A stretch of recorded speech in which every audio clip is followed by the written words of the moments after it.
Every government abroad, every government in one of these countries where most of us are taking drastic measures, taking drastic immigration, are fighting for drastic immigration rules. They're trying to stop people from coming to their countries. They're trying to, change rules. People who have been living in the countries, for example, a long time, they are not welcome. And when I see all this going on, both what Trump administration is doing in America and what the reform UK government is proposing, and all our politicians across the globe are proposing when it comes to immigration. And the first set of people that comes to my head are Africans, especially Cameroonians.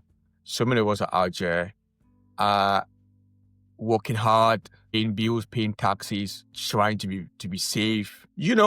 And when we hear all these, the first thing that comes to my mind is people that I think that we should blame are our politicians, our leaders. Let's take Cameroon, for example. There are a lot of young people who have left Cameroon in the past, especially Anglophone Cameroon, in the past since 2016. Most people who left, not because they wanted to leave. Most people who left, not because they were broke and they were looking for money.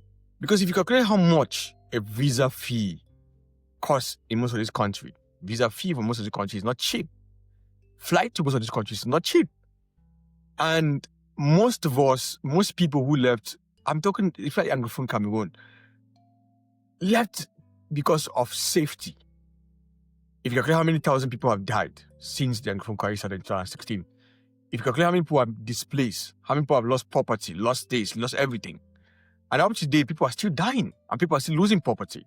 People are still being entirely displaced. And so many people who leave and probably come to Europe and go to the Americas, it's not because they actually just want to leave. Most people would prefer to just stay them back home and then vacation to these places, just come, look, see how it is, explore the world and go back to Cameroon or go back to Africa, wherever they come from in Africa. But just because of the level of instability that most of our countries are facing, because of bad government to begin with. Because if not a bad government, Anglophone crisis will never be what it is today. If not a bad leadership, it sounds like a joke. And one morning, guns got into the scene, and everybody was running here to scared. People were dying, people were being kidnapped, houses were being burned down. And so whenever these countries pass their new immigration laws targeting people who have left their countries and come not just illegally, not just legally, not just illegal, but legal. Because most of them are not just targeting people who travel illegally.